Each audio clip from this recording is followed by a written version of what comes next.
Our next episode is provocatively titled Menage a Trois, and it's episode number 72 of Star Trek The Next Generation. It originally aired on May 19th, 1990. It was written by Fred Bronson and Susan Sackett, and directed by Robert Legato. Now, plot-wise with this episode, while the Enterprise attends a trade conference on Beta Z, a Ferengi captain becomes enamored with Lwaxana Troi, who is Deanna Troi's mother. Although she spurns him, the Ferengi capture's feelings for her become even more intense, and after the conference, the Enterprise leaves for a routine mapping mission, and when Troi requests shore leave on Beta Z, Picard suggests Riker take shore leave also. Now, shortly afterward, the Ferengi captain returns to Beta Z and kidnaps Lwaxana, Troi, and Riker. The Ferengi captain wishes to force Lwaxana to use her telepathic abilities to the Ferengi's advantage during trade negotiations. Now, after returning from the mapping mission, Picard learns of the abductions, and the crew begins a search for the Ferengi ship. Now, meanwhile, Riker escapes from the confinement cell and manages to send a message using subspace distortion. Wesley figures this out, and the Enterprise chases that. Now, Lwaxana makes a deal with the Ferengi captain. If he will let Troi and Riker go, she will stay with him. And shortly, the Enterprise arrives, and Troi and Riker beam over. Now, as Lwaxana bids farewell, she tells Picard that it's over between them. And Deanna Troi correctly interprets the comment, and Lwaxana wants Picard to fight to get her back. And Picard begins spouting poetry and threatens to destroy the Ferengi ship if the captain doesn't return her. The Ferengi captain beams her back, of course, and because of Wesley's service to the ship in this instance and many others, Picard decides to promote him to full ensign for the first time. And that is the end of the episode. Now, this is the third appearance that we see of Lwaxana Troi, and I always enjoy seeing these episodes when she comes back. It's kind of one of those familiar guest stars that you always look forward to every season. And apparently the cast enjoyed it too. They originally felt like, well, this is the boss's daughter. This was, if you didn't know about that, but Majel Barrett is actually Gene Roddenberry's wife. So the first time she appeared in the first season, they thought, well, how's this going to be with the boss's wife interacting with us? And after a while, she just felt like an extended member of the cast family, and so they always enjoyed her coming, and John Delancey as well, who played Q. So with this episode, it went through the process of writing with Susan Sackett and Fred Bronson coming up with the story. They had pitched a lot of ideas to the writing staff, and at first they were going to do a variation of O. Henry's The Ransom of Red Chief, and it kind of evolved from there. And they developed the story and the premise with Gene Roddenberry, and when he approved of the writing stage that they were in and felt like that it was runnable, then they passed it on to Michael Piller. And it goes through lots of rewrites. Melinda Snodgrass actually did some work on it, along with Richard Manning and Hans Beimler. And Melinda actually states that she was asked to be let out 4 weeks after doing this because she had worked straight for a year and a half without a break, and she wanted to come back to where she resided in New Mexico.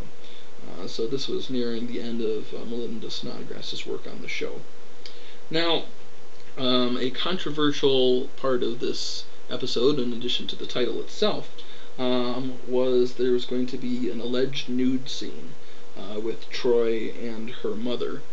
As you can see, this was in this picture. This was just after the nude scene, and what happened with that is for Ferengis, it's repulsive to have females wear clothing. So the one of the Ferengi on the ship actually removes their clothing with the transporter, and that's why that was done. And of course, in real life, they were not nude; they were in a full body stocking, but they just took shots of them basically from shoulder length up.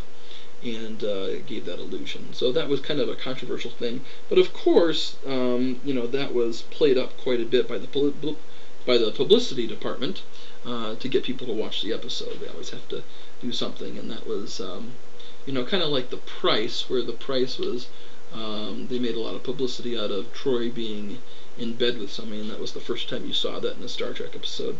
Well, they had something similar here with Menage a Troi. So that was really what they tried to use to sell the episode. And it's another fun one. A lot of great humor there with Lwaxana Troi, and I think the funnest part is at the very end, where Picard has to basically declare his love for Lwaxana Troi by reciting poetry. And I think that's one of the most hilarious things, and even Riker and Deanna Troi are pretty amused as Picard has to do this, so that was a lot of fun too. Now, a B story in this episode, of course, is Wesley Crusher, who is trying to get into Starfleet Academy again. You may remember that he had failed when he had tried once before, and now he wants to come back and he has to take some tests. But Wesley is having struggles with saying goodbye to the crew because he realizes, well, once he becomes a full ensign, he might not necessarily be assigned to the Enterprise. So he kind of delays it and uses the problem of trying to locate Riker and the Trois as kind of an excuse to stay aboard, really. And of course, Wesley once again solves the problem, and he misses his ride basically to the Academy.